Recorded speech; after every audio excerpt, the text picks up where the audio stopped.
Hey, it's John Santucci from the USA's Florida Network. That, of course, is the genius that is Nick Wilson. We're going to try something new. We're going to play a little game of set the bar. We're going to throw out a number, and we're going to see if the other one agrees or not. Let's jump right into it. Nick Wilson, we've got 4 teams from Florida traveling out of state. We're going to put them on the screen in the Super 25, in the top 15, actually, all traveling out of state on Friday. We're setting the bar at 2 wins. These are all really good opponents, by the way. We're setting the number at 2. What do you think? You can go as high as 4, or obviously you can go less than 2, or you can pick the number. 2, really good is kind of an understatement with these teams that they're going out of state to play. These are some monster programs and I think a big part of this is that they are traveling to. Some of these games were in Florida. I think it might be a different discussion. IMG at Lone Peak, I think IMG probably takes care of business there. So then you're asking one of those other 3 teams to get out alive, and that's a big ask. As good as some of these teams are, just with the travel and the level of competition, I think it probably is right at 2. Anything more, I think, we're going to see some crazy, crazy football games. All right. By the way, as we're talking about this, can we just give credit to Venice? Yes.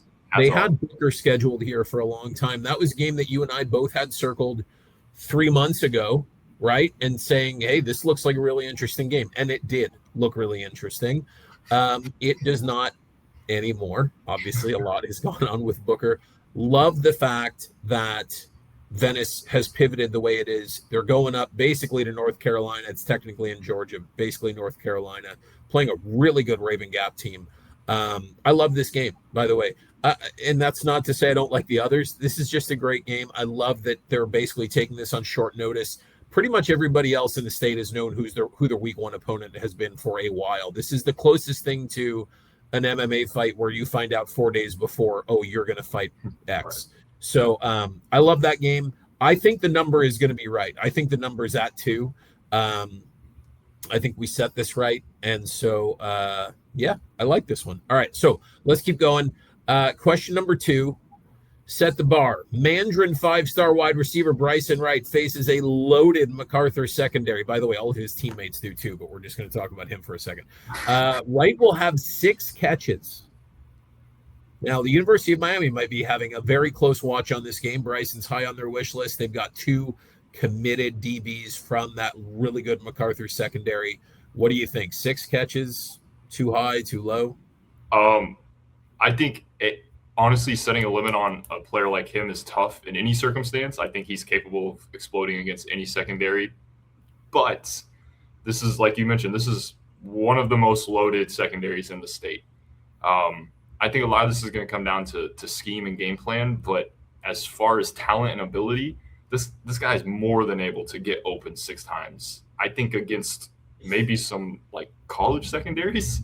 So, yeah, I mean, as good as McArthur is, I'm going to have to think he's going to go for more than this. But again, they could decide to just use him as a decoy all game, and he only has 2, and Mandarin wins by 2 scores, and he doesn't really care. So it just all depends.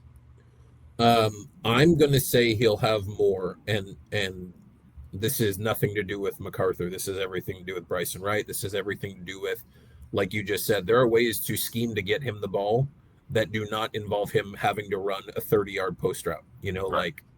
Like, do we want to throw some quick slants? Do we want to do some things that are quicker off the line, get him the ball out in space? There's ways to make sure that he gets touches, basically, that don't increase the level of difficulty to a 10. And by the way, I don't think that he's going to have a problem if you do increase the level of difficulty to a 10. And can I just say, I love the idea of like, Gordine and Jalen Jones over the top, and then Bryson Wright having to face probably those 2 all night. So just get your popcorn ready, like enjoy this. But I'm going to say it's over. I'm going to agree with you. And I hate agreeing with you. I don't think people understand that you and I literally bicker so much off camera, and then we're like nice and friendly, and then it's gloves come off. It's a persona. It's all for the camera. Yeah, this is all fake. All right, here we go, man. 3rd one, and we're not setting a gambling number, let's be clear, but West Boca American Heritage play in Plantation on Friday. The teams will combine for 38 points. That would be a 21-17 final. And I'm not saying American Heritage is the winner. They just happen to be in the photo. What do you think of this? 38 points. Did we set the bar correctly? Too high, too low, or just right? It could also be 31-7, but I doubt that happens. That's Okay. There are other 21-17 is numerical things way that can more go. realistic, and I think is at the kind of heart of this question.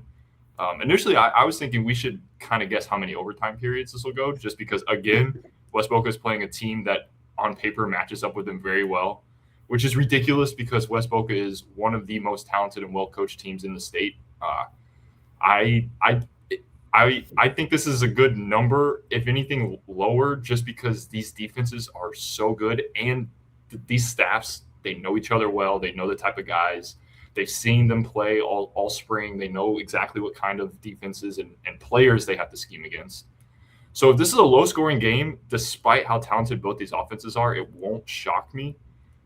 But, yeah, I mean, I think, 21-17, 28-21, somewhere in there makes a lot of sense, which is not far away from what we saw West Boca and Carroll City get to last week. Right. So what I don't think we're going to see, and I could be very wrong, I don't think we're going to see a ton of tempo. No. I think we're going to, and that obviously also lends itself to a lower scoring game. I think that you're going to see some really physical line play. I love some of these matchups that we could see, like Jamar Thompson and Aiden Hartnett going up against each other all night. Like, those are just two guys that love to play physical. I think this is going to be one of the 10 best games of the year. I really honestly do. I expect it to be low scoring. I think the bar is too high. Now, whenever you expect a low scoring game, it's usually like 55-46, Right. or some ridiculous number. So my heart says low. My brain says if you're going to do that, go really high. But I'm actually going to say that the number will be lower than this. And I'm going on and saying I think this will be one of the 10 best games of the year. And another one, man, you and I have said this, and we've been arguing this a lot, or not arguing, just repeating it. I love when we have two really good teams playing each other right away. Yeah, so important.